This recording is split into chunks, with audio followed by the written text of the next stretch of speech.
Consider that the planet Earth has been a habitable planet for millions of years. Now, we could have been here with the dinosaurs and breathed maybe it would have been a little more oxygen rich, maybe a little hotter and steamier, but we could have survived. And what I'm going to show you with these guys is they're not quite human. There's some characteristics that you'll see that, apart from their ginormous size, lead me to believe that they're human-like, but certainly not Homo sapien human, not at those heights. And if you consider that Earth has been a garden planet, is what some ET races consider this, for a long, long time, I'm also going to show you that these guys might still be around in some very remote areas, possibly underground. In fact, there have been over 200 giant digs in contemporary times that have been documented. But there is a media blackout on this. Ever since about the 1950s, perhaps it would change the whole narrative of who we are. Similar to what speaking about extraterrestrials would do. We would have to rethink everything about ourselves. We'd have to rethink our theology. We'd have to rethink evolution. We would have to rethink archaeology. And we would have to rethink who we are. We don't really have to go into whether it's real or fake, but there were photos of him with the Japanese royal family. This is some big sumo wrestler guy. It actually came out by WikiLeaks. We're the first to release it. And WikiLeaks has a pretty good reputation for releasing real material. So just consider this an example of how big some of these guys are. And mind you, I would contend there could still be some alive today on Earth, and we'll go into that. Famous. So this was a dig near Kigali, Rwanda in 2011, and it actually got picked up by some media sources in Russia and elsewhere. These, I think, are the most authentic of the pictures. And now I'm going to start showing you some features that do not make them quite human, including double rows of teeth. Of course, the massive size of the skulls. When this dig was found, most people are extremely superstitious in third world countries, and people just cleared out of the village, just ran away. Oh, they're digging up demons, and you can... A little over a year ago, we shared the story surrounding a mysterious discovery that was once claimed to have been made deep within cave systems within Ecuador, which some believe were originally man-made. A discovery that, although now concealed from the world, was photographed, studied, and documented thanks to the array of artifacts which had been amassed by an individual known as Father Crespi. An entire, seemingly alien metallic library, complete with hundreds of sheets of gold, platinum, and other precious metals, hammered out to reveal an astonishing unknown language, clearly left by a people of tremendous capabilities.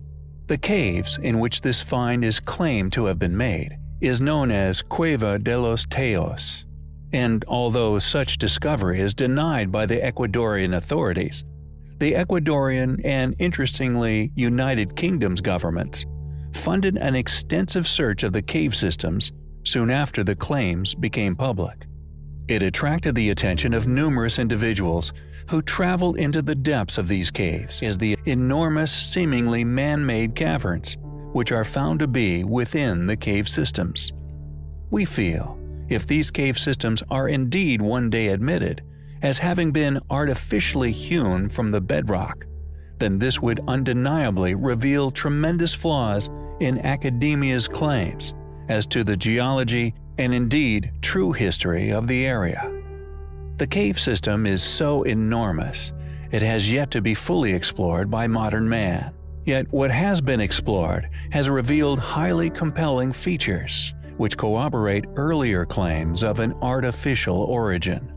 The Moritza portal, for example, named after Juan Moritza, the individual who claims to have originally discovered the metallic library, is clearly of an artificial nature.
my doubts about the existence of the underground tunnels vanished as if by magic, and I felt tremendously happy. Maritza said passages like those extended for hundreds of miles under the soils of Ecuador and Peru." End quote. We feel the question now is, who went to these unimaginable efforts so far back within history? Why create such a place deep within the earth with such an intended illusion of natural origin if you did not seek to hide something? Many still believe that the truth is still hidden deep inside its unexplored caverns. Así, acá con el largavista, ese punto que yo lo veo brillante es... ¡Dios mío! ¿Qué? ¡Mamá! ¡Míralo! ¡Ha crecido! ¡Mamá! Se paró hacia arriba, mamá, acá se ve. ¡Qué miedo! ¡Ay, qué miedo! Me voy a poner a llorar. El dorado se cae. Hola. Hola. Andalí, ya, Andalí, ya. Okay, there's no villages around nothing for miles. Right. So it's very remote. Yeah, very remote. So we flew in. To about 4 kilometers. We're hiking through the same area where they were supposed to make one of their checkpoints, one of their rally points. And before we'd left, there was all kinds of what happened, were they ambushed? But that was even odd because at point of ambush, you would call for maybe close air support, something, okay? There was no calls made, just off the grid. So we're coming down a mountainside, and it was a nice path, goat path. As we bent around this corner, you could see this opening of the cave. There's a cave as we're coming around. And then I see there's a lot of rocks, which is another oddity, and then bone matter. When I'm not close enough to identify what kind of bones, but I did see something I knew was a piece of our communications equipment. So instantly we're thinking ambush, maybe animal, it could be anything. And there was enough room in front of this cave, but it had a sheer drop off. But there was enough room that we actually got into a decent dispersal in case of ambush. You see something coming out of the cave, and it's moving with a speed and agility that catches you off guard. Everybody. And he comes out. It was a man at least 12 to 15 feet high. This is a monster. Red beard, then his hair was longish, past the shoulder, a scarlet red, and Dan runs at him and starts shooting, which broke all of us into the reality. Because it was So surreal. now your training is kicking in. Oh yeah, Okay. muscle memory, complete muscle memory. While Dan is moving at him, another bro of mine's laying down fire, and I start firing. He skewers Dan. He's now got him on this pipe. It went through him. And he's still got him, and he's coming after more. We all just clicked in. I don't know what it was, but I remember we're all like, shoot him in the face, shoot him in the face. Our weapons components were in force. We had 308s, and we had Barrett 50s. This is sounding longer than it took. We're talking 30 seconds. And he's taking multiple hits, and it's still moving.